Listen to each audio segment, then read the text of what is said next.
Welcome everyone back to weekly weather updates, and in today's video we're going to have a look at the latest from the live radar, run for the UKV, have a look at the precipitation and the temperature, as we do have some heavy rain lingering in the southeast over the next 24 hours or so. We have actually got a yellow rain warning in force, so we'll have a look at that in detail, and of course we'll have a look at the northerly wind, which is plunging southwards over the next sort of a couple of days, with some real chilly weather to start next week. Proper cold conditions. Temperatures overnight could get close to freezing in quite a few areas, and daytime temperatures will struggle into the low teens, with the wind chill making it feel a lot colder than that. We'll then look at the mid to longer range, look at the GFS, GM, ECMWF and the ensembles. As it does look like, beyond this sort of northerly wind we're seeing next week, we're going to be staying in quite an unsettled westerly flow. Now it does mean it will be set unsettled, a lot of rain around, a lot of stronger winds, but the air masses does look like, especially towards the last few days of the month, at the start of October, will be alternating quite a bit. There'll be drier days here or there, there'll be also very wet days, there'll be some warmer, more humid days with a southerly air mass pushing in, but there will also be other days where a cold and northwesterly air mass moves in.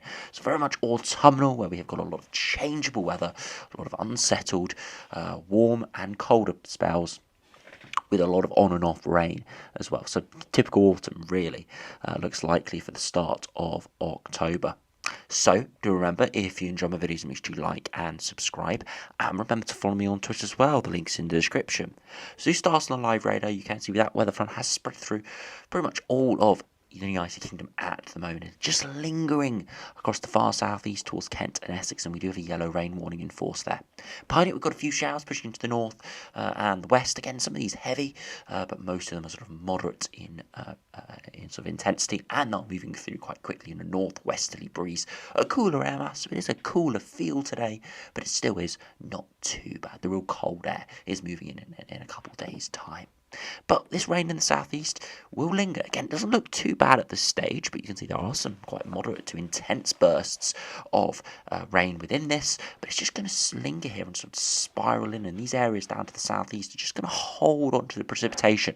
Now, we do see these events quite often sometimes, and sometimes we can see even with snow, but where we get a little low pressure system that just lingers over Europe, and we sort of see a stationary weather front in the southeast, and what that does, just brings in loads of batches of moderate to heavy precipitation. It will be on and off, but will linger for 24 hours plus, so rainfall totals could really tot up in these areas. Now if you look at the temperatures today, you can see not too bad. Cooler than the last few days. Temperatures peaking around the mid to high teens, so a few degrees cooler and a bit more of a wind chill there, so making it feel maybe a degree or two colder, but nothing too crazy. More sort of average autumnal conditions really, but it will be turning a lot colder with a northerly flow, as I said, in a couple of days' time.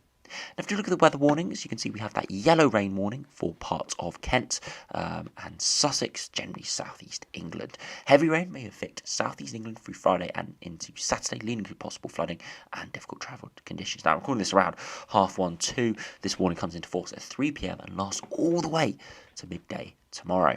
Look at the further details. You can see a slow-moving rain band is expected to stay close to the southeast England through to Friday and well into Saturday. Some heavy rain seems likely, with the possibility of 30 to 40 millimetres falling in 2 to 3 hours in a few locations, and over 70 millimetres overall, but still a fair chance that the heaviest rain might stay just offshore. The heaviest rainfall looks like moving away, or at least easing beyond midday Saturday. So because of the positioning of this, it's very uncertain how much of this heavy rain will push in, but there is a risk of seeing some disruptive rainfall. So as you can see by that, the Met Office aren't even 100% sure, to be honest, exactly how much rain will fall, but we could see some very heavy bursts, but at the moment it just looks like moderate rainfall for quite a period of time, and we could see a couple of inches of rain there. High impact, low likelihood, as said, because it is all dependent on how far inland the heaviest rain bands do shift. So if you are in this southeast corner, it does look likely you'll be on and off rain for the next 24 hours or so. Some very heavy pulses in it, and could see some very heavy prolonged rain potentially, but there is a lot of uncertainty with the exact amount of rain that could fall. It just generally does look very unsettled though. So if we do go over to the UKV and have a look at the precipitation and the temperature over the next 5 days, we start on the precipitation. You can see over the course of this afternoon that heavier rain in the southeast potentially pushing back in. The UKV keeping a bit more offshore than the UK Met Office has said in their warning, so most of this heavier rain falling in France, but still a risk there. Through Saturday generally is a reasonably dry day, but with a few showers pushing into parts of central and eastern England. And you can see as we head through the evening, there's no precipitation at all, and it is a reasonably dry night, but we can start to see that northerly flow pushing in, a few showers and some thicker cloud, and as we head through Sunday into Monday, that heavier precipitation does move through. Again, could be some squally little areas of rain along it, but most of it just looks moderate in intensity, and then we go into a northerly flow with some snow over the highest ground of Scotland, but elsewhere it is just a generally chillier feel, especially through Monday, quite a cold day for many there. Through Monday night, we could see quite a harsh night. Again, there won't be a widespread frost, but there'll be localised frost patches, and many areas temperatures will be dropping down to the mid to low single digits. Will feel really chilly out there. As we head into Tuesday, though, a weather front is trying to push in from the west, trying to give us a milder air mass. Again, the daytime temperatures on Tuesday and Tuesday night will all depend on how quickly this does move in.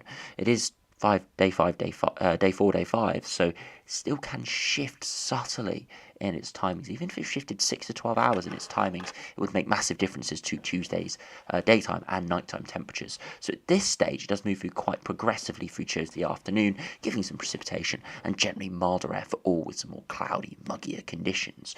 So it would cut off the colder air earlier than we initially anticipated, whereas we thought it might have held into maybe Wednesday or even Thursday. This run cuts off at Wednesday. So we'll have to see exactly how it does push through. But of course, eastern areas, by the time this is pushing in, will be most favoured to that colder, drier weather. So we'll just have to see. And the reason for that is if you look at the 850 HPA temperatures, you can see that cold and northerly airflow pushing in real quite chill to the air before eventually through Tuesday afternoon getting swept away. Still very cold Tuesday afternoon in the Far East, but by around early hours of Wednesday, 6-7 degrees at 850 HPA, a good 10-degree increase. So again, all depends on how long that cold air does hang on. And you can also view that by looking at the dew points.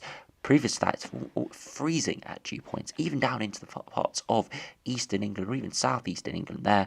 But by early hours of Wednesday into Wednesday afternoon, you'd expect those dew points to rise back down towards 15 degrees again. So 15-degree rise in dew points, just showing how there's much humid, warmer Atlantic air pushing in, a real collision of air masses. Now this is going to affect the max temperatures quite significantly. You see this afternoon, temperatures 18, 19 degrees. So not too bad today, but a little bit more of a chill to the air with that northwesterly flow. Overnight tonight, we're going to see those temperatures once again drop to maybe mid to low single digits in the north and the west, maybe more around 10 degrees further south and eastwards. And as we head through to Saturday afternoon, you can see slightly cooler than today, maybe 16 to 18 degrees, but still not too bad. Much cooler further northwards. And eventually that chillier air will be spreading through, much colder in the north through early hours of Sunday, mid to low single digits, maybe higher single digits further southwards. And through Sunday afternoon, you can see generally 16 or 17 degrees, much cooler further northwards, maybe only low teens there. But it's as we head into Monday, much colder air spreading in. For Monday's sunrise, you can see sort of 2-3 degrees potentially across Scotland, but more like 14-15 degrees in the south with milder air. But by Monday afternoon, you can see it hardly rises at all, maybe a max of 15 or 16 in the far south, with a cold wind chill coming in from the north. Areas further northwards may be struggling into double digits, max maybe 13 or 14 degrees, and Monday light, those temperatures will drop away significantly. Even in southeast England could see 5 or 6 degrees, and again these are sort of city centre numbers. These are not the rural lows. We could see 1 or 2 degrees rurally, and you can see across the north of England into Scotland could get towards freezing or below freezing. And eventually through Tuesday afternoon that milder air does push in, but again all depends on the timing. So you can see here northern Scotland and eastern England, where we hold on to the colder air, struggling into the double digits, maybe only 13, 14 degrees in East Anglia, but further westwards, much milder air mass pushing in, and you can see the overnight temperatures actually increased to around 12 degrees overnight. So sort of those temperatures stay at the same sort of temperature even as the milder air does move in terms of night time. So we'll just have to see exactly on the timings with this, but it will still be probably a chilly day, especially in the east through Tuesday, but maybe hanging on to Wednesday as well, depending on how progressive that milder air mass is. Now, after you move over to the GFS and have a look at the mid to longer range, you can see the northerly or northwesterly flow at the moment, the high pressure building up to our north with that amplification because of that Hurricane Fiona moving into northeast Canada at the moment. Quite a severe storm there, major hurricane, but it is decreasing in intensity quite quickly as it heads into colder areas. But we see that big northerly wind, much colder air mass, and then eventually, as I said, beyond that, so day 7 to day 10, we go into a westerly flow. There'll be periods of higher pressure with warmer air masses, but equally we'll also see cooler, more Atlantic air masses and lower pressure pushing in at times as well. Again, subtle shifts in the jet here, northwards and southwards, could create big differences in not only temperatures, but in how far south the very unsettled precipitation and stronger winds does get. This would be generally northern half the country, very much more unsettled and cooler, but still just generally an autumnal feel, just typical autumnal conditions with northwesterly winds alternating between northwesterly and southwesterly as the higher pressure tries to bump in, but low pressure always keeps toppling it.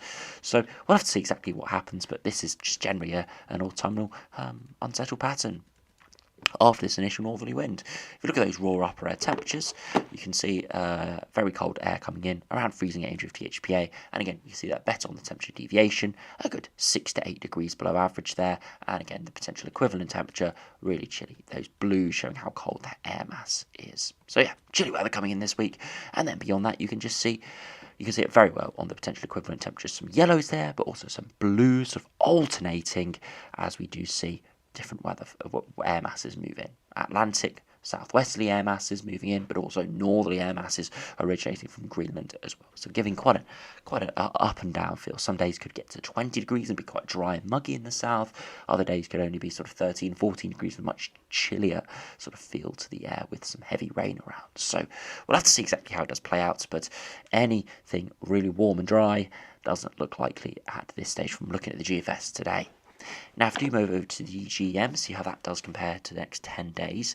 Again, you can see the northerly wind moving in the next couple of days, and then we stay generally unsettled, and beyond that, very similar to the GFS, we go very much westerly. Jet stream maybe slightly further southwards here, but again, alternating between higher pressure and lower pressure. Look at the upper air temperatures, so you get time to get up to 10 or 15 degrees at THPA, but equally 0 degrees, and the lower or below average air masses could move in as well. And you can see that well shown on the temperature deviation here, just alternating between blues, a bit of yellow, some more blues, and again, more yellows probably there. And it's all because we've got cold air spilling out of the Greenland, colliding with warm air up from the south.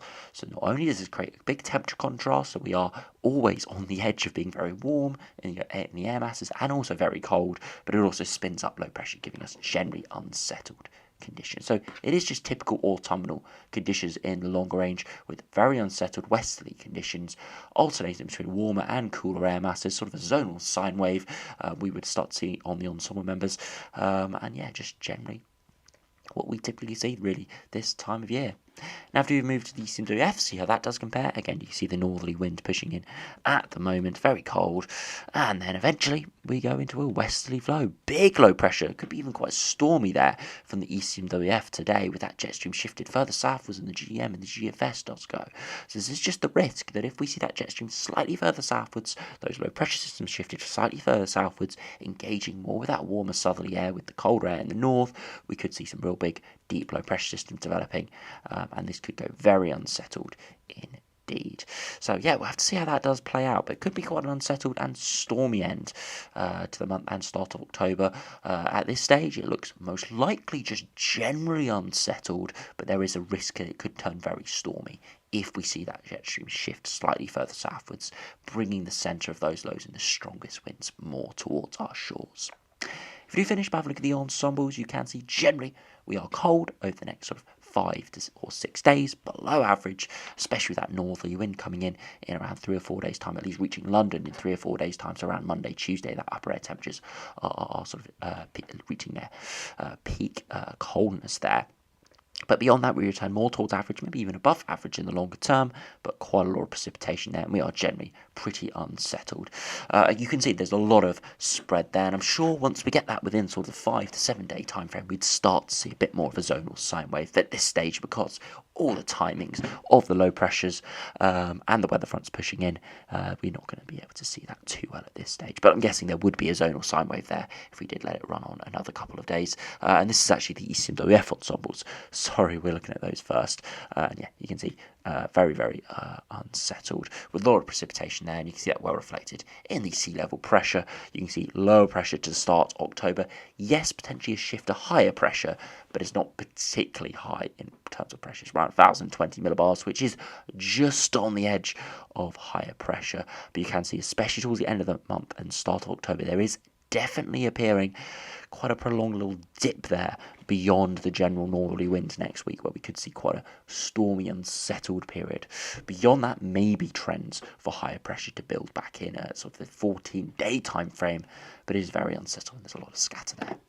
If you compare it to the GFS today and have a look at the AIM-drift THPA temperatures and precipitation, again, very, very similar in terms of very cold over the next sort of 6 or 7 days, with that dip coming around the 27th, 28th, and beyond that we stay reasonably unsettled with quite a few ensemble members being on either side of average, just showing you there is a lot of spread in how or what air masses we're going to be seeing, and you can see sea level pressure. And again, we've seen this quite a consistent dip to lower pressure around the 27th to around the 2nd of October, a good 5 or 6 days potentially there of lower pressure, so unsettled, stormier weather coming after the northerly wind next week, and then potentially a rise in pressure to start October. But remember, this could just be high pressure in the south. The north could be lower pressure, and if we do compare it actually to Glasgow, you can see more lower pressure on some members in the long term. You see the average there was around 1,020 millibars for London, because it's shifted maybe 5 millibars lower, so more lower pressure there in the longer term. So perhaps that high pressure only building in the south and being transient. So again, it's way too far in advance to say exactly what will happen, but hints maybe for higher pressure to build in the south in the longer term. But for the time being, that 7 to 10 days, it looks generally quite unsettled, cold at least for the next maybe 5 days, and then generally turning zonal with fluctuating warm and colder air masses, maybe even some stormier weather as we saw on the ECMWF operational run. So anyway, thanks for watching, hope you enjoyed, subscribe if you're new, and I'll see you again for another video soon.